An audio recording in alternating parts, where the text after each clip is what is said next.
Alright gamers, let me tell you something. Minstrel Chrono is back. Just by logging onto this build, I've been surrounded by role players. Look at this stuff.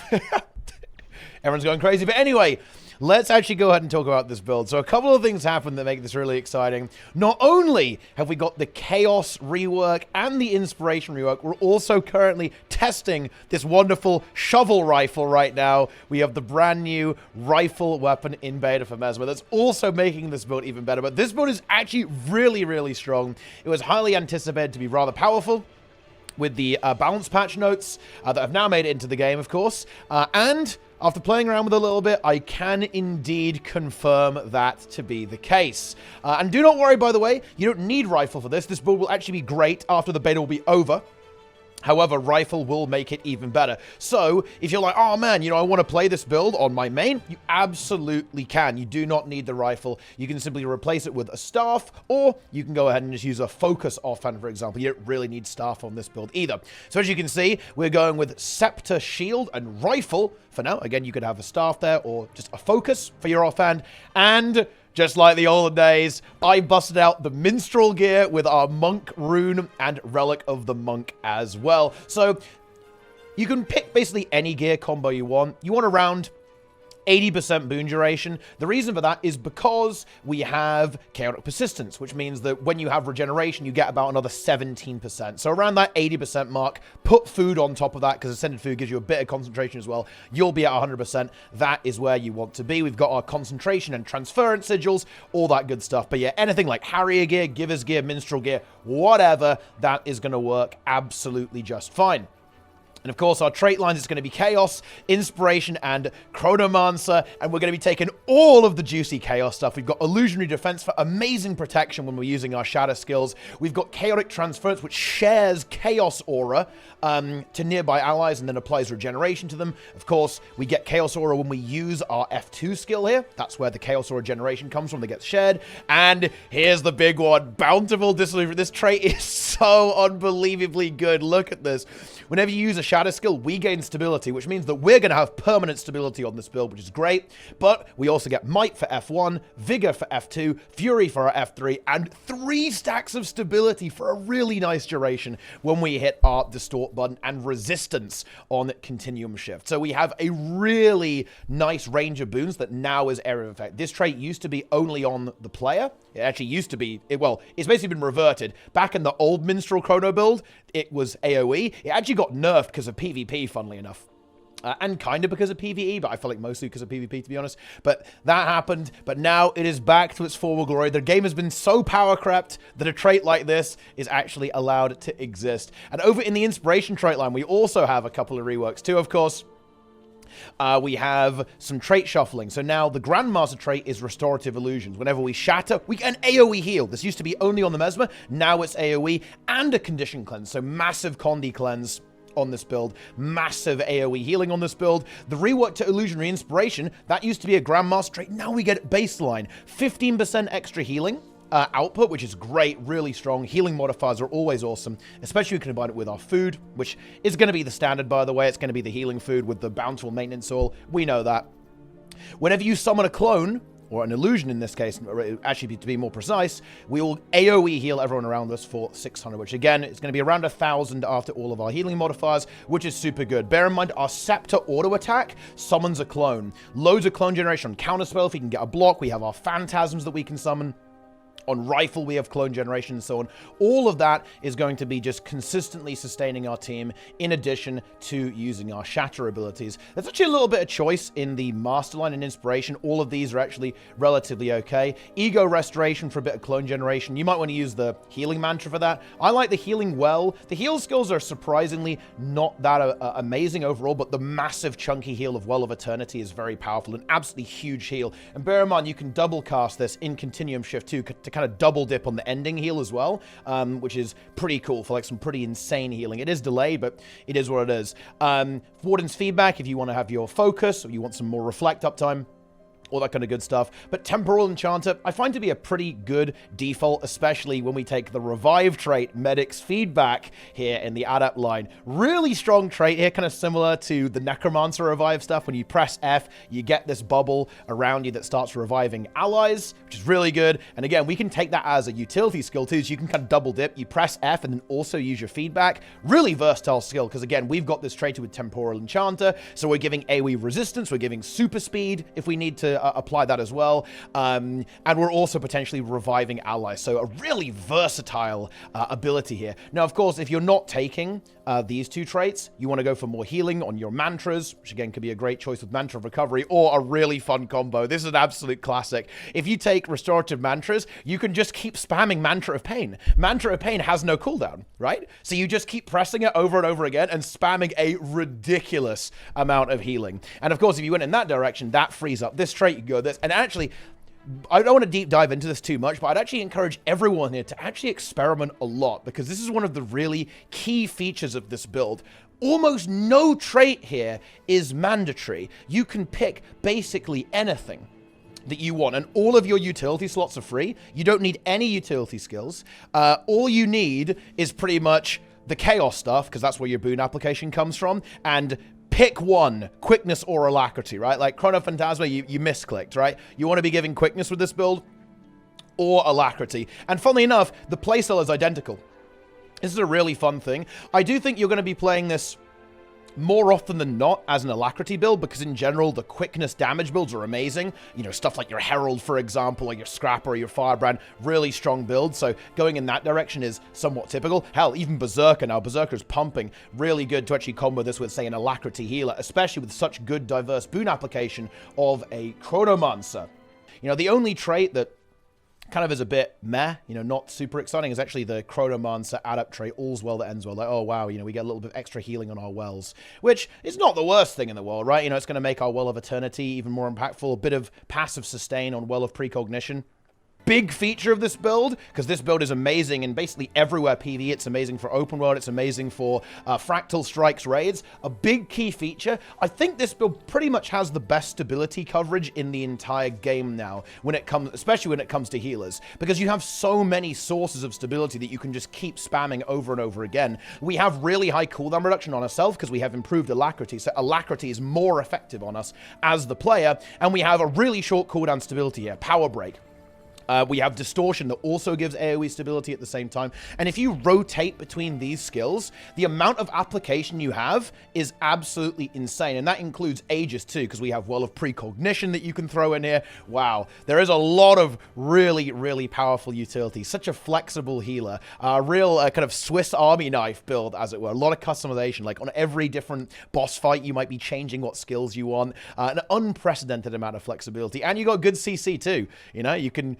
You got Moa stuff, you can Gravity Well stuff, you want some AoE control for some enemies or something like that. Time Warp, I mean, I wouldn't pick that, to be honest, you know, but you can pick that if you want to see an even bigger pink bubble, I guess, if that's your thing. Mass Invisibility, again, a very kind of niche utility option, but 100% fittable into this build. If you wanted to do this on Harvest Temple Challenge mode, for example, you could also be that. And you get the idea. We could go on and on, but again, the best way to think about this is just to get in there and actually read through the skills and think about when you actually might want to use them. This is kind of like the basic setup that I'd run. This is like what you'll see a lot of the time, right? You got your stability, you got your Aegis from Well of Precognition, we've got our Revive Power or Reflect and Super Speed and Resistance from Feedback. And by the way, there's a lot of resistance on this build too. It's quite an exciting feature, especially with Rifle, because of course our Rifle weapon skill, the 5th, which is also the Portal, bit of a niche skill, but even if you're not using it for the Portal, boom, you can give Barrier with this 5th skill and even more resistance uptime. Really exciting. And of course, on our other weapon skills, we've just got great healing. Really nice regeneration and healing output on Journey. Very short cooldown, spammable heal. And then, of course, we also have kind of a dual skill here on Rifle 3, which basically says if we just put it down like this, there we go, and then wait a couple of seconds, we get Might and Fury. Very good for ramping up our Might and Fury instantaneously. And of course, good for maintaining that boon too, because, you know, you don't want to just be relying on one source of Fury, one source of a boon. You want to have multiple sources to get that coverage if, you know, allies miss some of your applications. But also, you could, if you need it in like a burst heal, you can just activate it again, and then boom. That will actually generate a burst heal that will also blast itself. It's an ethereal field that blasts itself, removes, it's a very overloaded skill. Ethereal field blasts itself, heals, and removes conditions at the same time. That will, of course, synergize with our Chaos trait line here to apply that Chaos aura all over the place, which, if you ask me, is pretty damn good. And that's a very strong heal as well. You can see it's a 6,000 heal. Combine that with all of your healing modifiers, you know, you're getting pretty damn close to kind of in the region of like 8 to 10,000 healing AoE on a single ability, which is obviously exactly what we are looking for on a build like this. Then, of course, our other weapon set is Scepter Shield. Shield, we know what this does. Amazing for tanking. Good clone generation on our Scepter as well. It's got a block here, another block here, so pretty much one of the best tanks in the game, realistically, not in terms of its overall sustain, but also in its mitigation factor, distortion, blah, blah, blah. We get the picture. Time to time, swiftness and might, so you use that rotationally and as a CC. In fact, one of the only weaknesses in boon applications that this build actually has is swiftness, which is why you could also use a focus to actually fill that swiftness in, because, yeah, the swiftness duration is actually a bit patchy, a bit weird sometimes with just tides of time, but hey, that is how it goes, I suppose. You can't have everything. But other than that, the coverage is insane. You have everything. You've got Might, you've got Fury, you've got Regen, you've got really good protection uptime, actually, really good stability uptime, really good Aegis uptime, great resistance as well. It pretty much has everything it needs to excel pretty much everywhere in the game.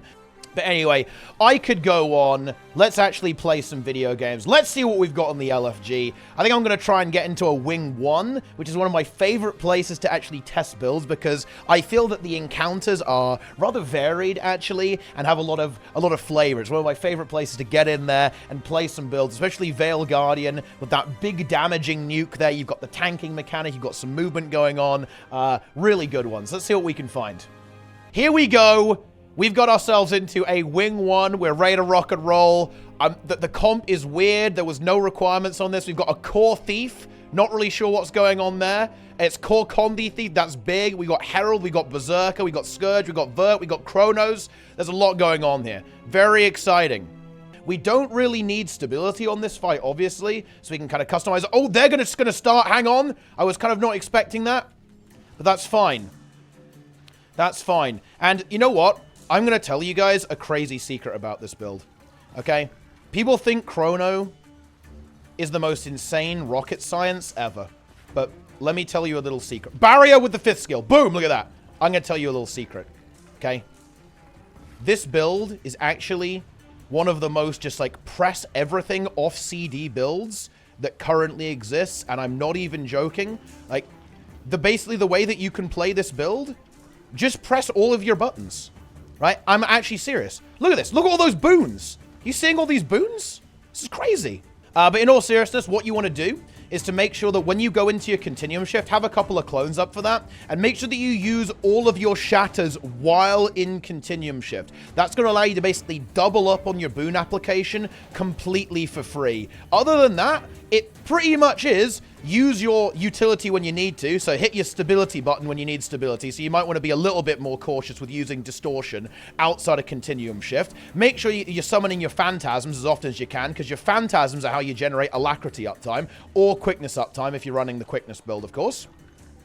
And yeah, don't die. Shatters heal, they give boons. Use your Aegis when you need Aegis. Use your healing well when there's like a massive burst of healing. Try and like precast it a little bit before the damage is coming in, so that you can kind of get that really big chunk of recent. Look at that revive power, really good there as well. And it's still reviving that player too. And yeah, that's honestly just about it. We want to make sure we keep our protection, right? Protection, very important. But look at the boon application. It's completely rock solid here. Absolutely rock solid. We've got our mower to finish off this thing as well. Might actually be, well, might be a little bit overkill. I actually, you know, I very rarely even bother to CC on Veil Guardian. Like, people are gonna, you know, oh, wait, we're on the next phase. I got distracted. Okay, I very rarely even bother to CC, and the reason for that is actually pretty simple. It's because To be frank, CCing doesn't necessarily actually make it better. One thing that's a really nice trick on this boss in particular, not many people know this, is that while the boss is CC'd, green can't spawn. So what that means is that if your group's in trouble and you're really highly pressured, you can just stall, right? You can basically just not... oh, here we go. Big revive. Boom! Look at that. That's what I'm talking about.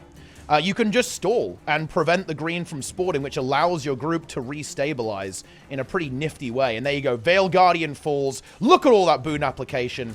Look at that. It's beautiful. Protection. We got the Alack. We got the Might. Got the, well, we got Swiftness from someone else, just leeching it from the other sub or something. We got the Regen. You got the Fury. Wow. Beautiful. Classic example. And the barrier there also really nice. You know, barrier, even though you don't have that much of it, it's a little bit of a nice thing to have in your repertoire, of course, as a healer. A lot of healers these days are picking that up. But yeah, press everything off cooldown and it'll probably work out okay. I actually want to swap to some stability here. And of course, we're going to take Portal as well. Let's go ahead and get the Portal too. Let's take Blink. Whoa. Look at that crazy portal right there, guys. That's crazy. Very zany. We can take it back. Let's go. Value. I was going to do the portal here, but yeah. I don't know why I would even try that. It's like a speedrun portal you can do here. You can skip this circle, but I mean, yeah. I don't know why I would attempt that in a pug. That doesn't really make a lot of sense. And no, I don't have my portal. I don't have Mimic. It's fucking over. It's fucking over. I actually do have my portal back. But people just fucking go over here. This guy's like, he's like, please let me portal. Please. But it's no use. Everyone, are we dead? Uh-oh. Distort? We're gonna die.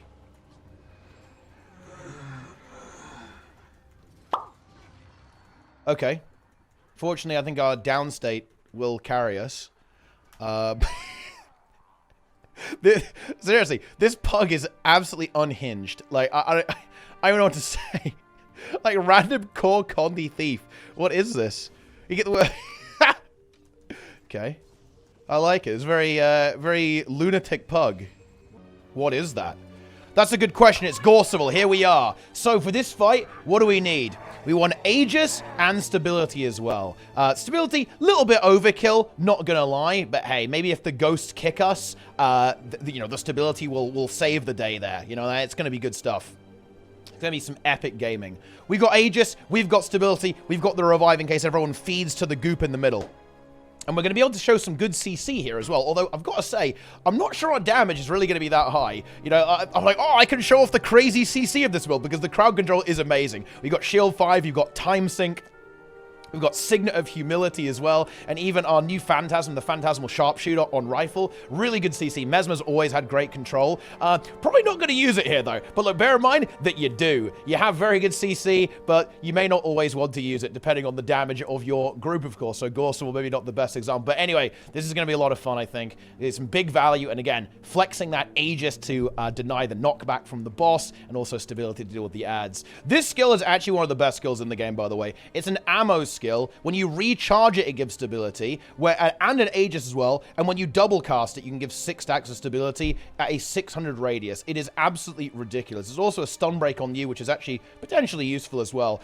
One thing to note here, by the way, you actually, as a healer, you kind of want to rechannel this, not necessarily sit on the charges. Mesmer mantras have a long count recharge, but a short skill recharge. So you actually want to go ahead and like double cast a lot of the time. You can save it sometimes if you know that you need that second charge soon, but don't be afraid to burn the second charge on this ability. It's actually really good to do that because it has a ridiculously short cooldown, about 10 seconds basically, with Giga Alacrity. And then when you recharge it, bear in mind, when you recharge it, it gives 600 radius, 4 stacks of stability for 9 seconds, and Aegis as well. So if you're basically spamming this on CD, that's almost 100% stability uptime. 100% stab uptime, 600 radius. That's not a joke. Well, not 100%, but nearly 100%.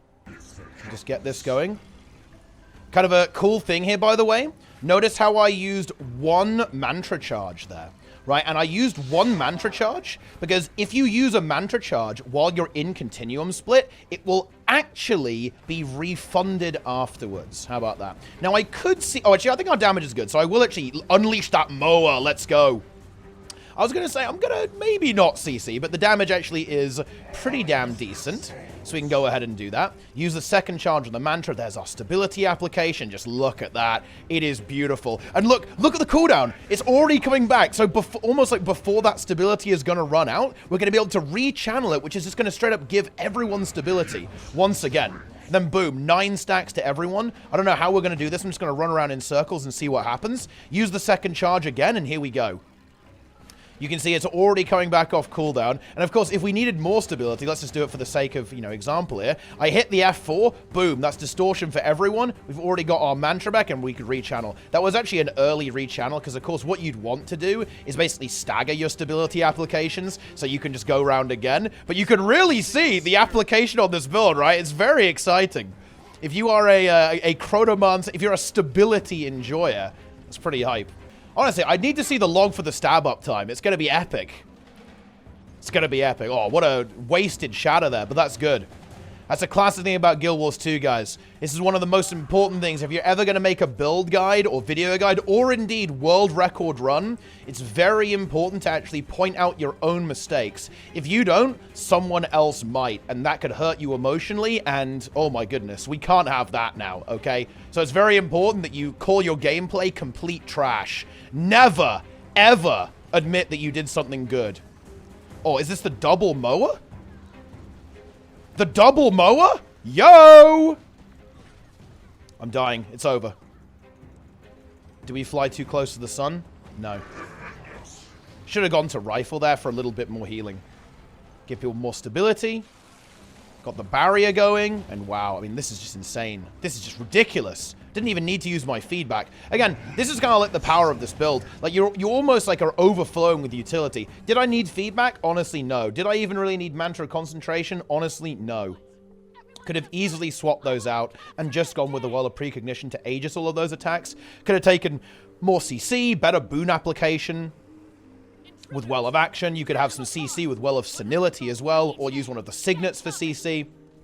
Of course, with a Signet of Domination. If you want to meme, you can take Illusion of Life. I mean, I probably wouldn't take that, to be honest, but it's a really good troll skill if you want to meme your own team. That's something, right? There's there's some potential there if you're into that sort of thing. It's great. It's fantastic. It's epic, my friends. But with just these couple of boss fights, you can see how strong the application really is. A slight weakness of this build is that it's not the best kiter in the world. All of your application is melee. It's around you. So your boons from Banner for Disillusion, that's right, around you. Your healing, yep, that's around you. Now, Rifle does alleviate that a little bit with some ranged healing and ranged barrier, even a couple of ranged boons, which is quite nice. But again, your Alacrity, very important boon, that's also around you whenever you summon a Phantasm. So that's what you do have to bear in mind here. That is its somewhat weakness, I guess. The other weakness it potentially has is that you do need a target, right? Like, you need a target so you can summon your Phantasms to generate Alacrity. And of course, you want to have clones, right? If you don't have clones, you don't heal nearly as much, and you don't boon as much because of Illusionary Defense. You're going to have less protection unless you're able to have multiple clones up. So that is something to kind of be aware of here. In this instance. So that is a slight weakness of the build. Is it really a big deal in most situations? Absolutely not. Honestly, it really, really isn't.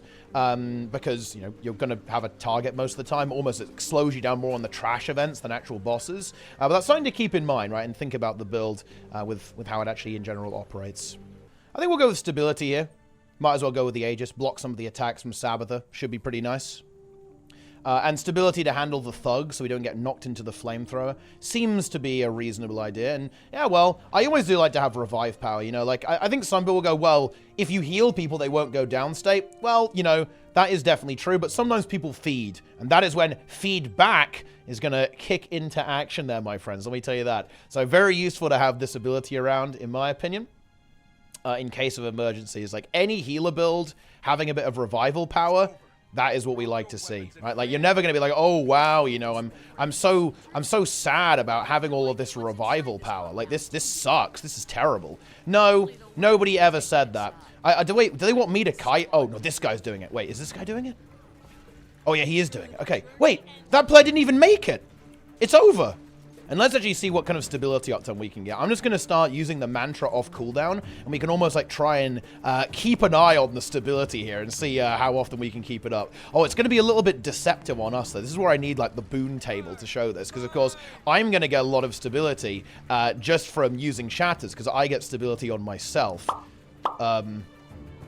Okay. I'm not totally sure what the plan was from those guys there. You know what? I think we commit to this. You know, two of our team, I mean, one player didn't even make it to the platform. The two more players ended themselves by running into the flamethrower. Like, honestly, this is the kind of content that we need. Are you going? No? Okay. No! Wait, what was this guy doing? He just ran into the... I think he just panicked around and flailed and ran into the flame wall. But you know what? We did our best, and that's what's important. Alright, here we go. Just spam a bunch of Aegis. I could open the portal and troll people here. Would be quite funny. But, you know, maybe I won't do that. And when you open the portal, it does actually extend the cooldown a little bit, so you have to be somewhat mindful of that. Let's make sure we get the block. Getting that block there is a really big deal on shield, because not only do you get that double protection activation, you're also getting essentially an extra phantasm, which is going to be more healing and more boon application, and of course more alacrity application as well. So it's very important to actually land some of these pretty key skills. Getting a block is honestly not too bad, though. It almost like seems a little bit daunting sometimes, like, oh, you know, I've got to get hit by something, but nah, you'll be fine. You'll be fine. Oh, I want to greed here and get these two. Yep, there we go. Easy greed. Let's go. Also, I just failed the throw. I was so intently focused. I was like, I will get my F2 and F3 in. That's what we do here. We don't throw. I never throw.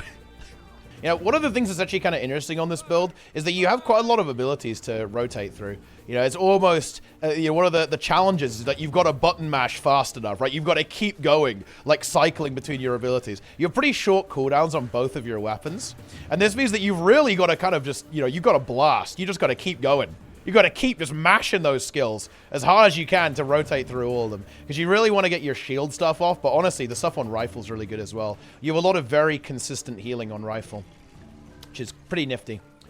Things are starting to go to shit, as you can clearly see. Everyone's decided that they don't want to do mechanics anymore.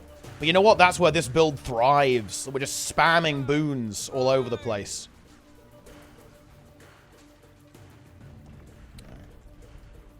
Get the big heals going. And there you go, we did it. Wow. Incredible! What a beautiful display of heal chrono. I mean, I'm not sure about that, but it's something epic gaming. Yes! Epic gaming. Epic gaming. Very good. All right.